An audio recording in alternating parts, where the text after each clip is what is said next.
নমস্কার বন্ধুরা, recipe of চয়েসে সবাইকে স্বাগত। বন্ধুরা, আশা করি সকলেই ভালো আছেন।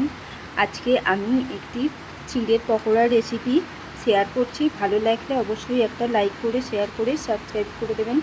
বন্ধুরা, আজকে আমি যে চিঁড়ের পকোড়ার রেসিপি শেয়ার করছি তার জন্য আমি প্রথমে মশলাটা তৈরি করে নিচ্ছি।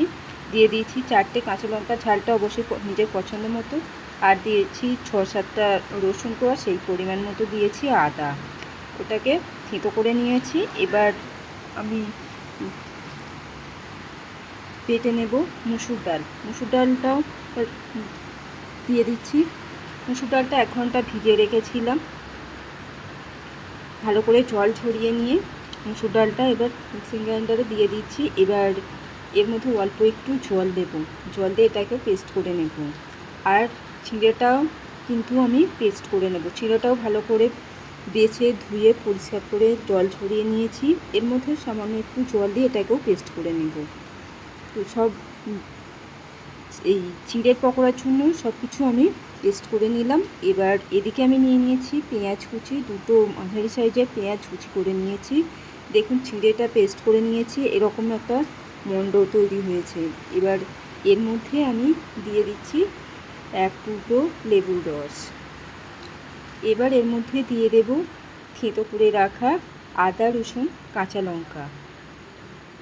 এরপর দিয়ে দিচ্ছি পেঁয়াজ কুচি। পেঁয়াজগুলো একদম ছোট ছোট করে কুচিয়ে নিয়েছি। যতটা পারা যায় সরু করে কুচিয়ে নিতে হবে।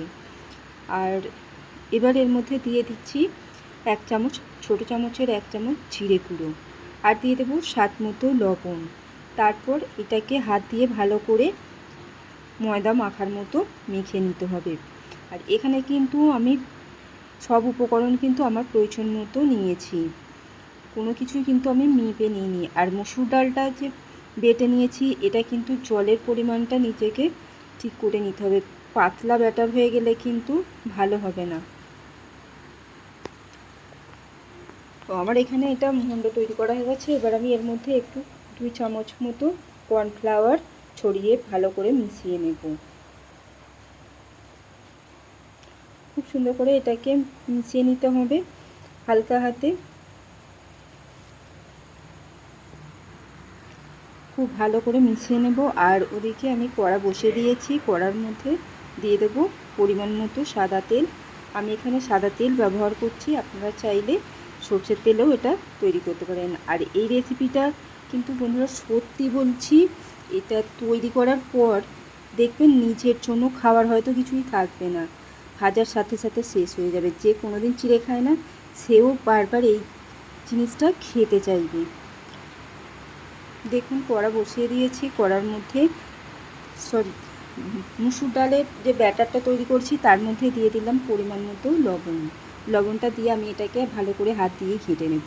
কড়া বসিয়ে দিয়েছি, কড়ার মধ্যে দিয়ে দিচ্ছি সাদা তেল। তেলটা কিন্তু ভালো মতো গরম হতে দিতে হবে।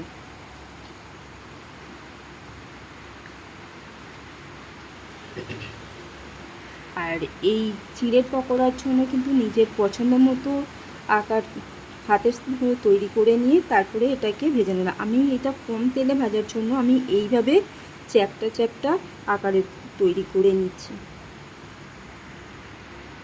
তো তেল গরম হয়ে গেছে। এবার আমি এগুলো একটু একটু করে এবার একটা একটা করে ভেজে নেব।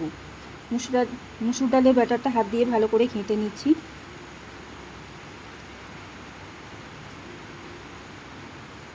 এবারে এই বড়ার আকারে যে চিড়ের মণ্ড থেকে তুলে নেব। তুলে নিয়ে মুসুর ডালে ভালো করে ডুবিয়ে নিয়ে যেভাবে আমরা চপ ভাজি সেইভাবে এগুলোকে আমি ভেজে নেব, দুটো দুটো করে ভেজে নেব। আজকে আমি এই রেসিপিটা আপনাদের সাথে শেয়ার করলাম। এই রেসিপিটা আমি এর আগেও বাড়িতে তৈরি করেছিলাম, আজকেও করেছিলাম। তো ভাজার সাথে সাথে সব শেষ ভেবেছিলাম চায়ের সাথে এটাকে পরিবেশন করব, তো সেটা আর হলো না। ভাজার সাথে সাথেই সব শেষ হয়ে গেল। পরিবেশন করার মতো মাত্র 4-5টা পড়েছিল।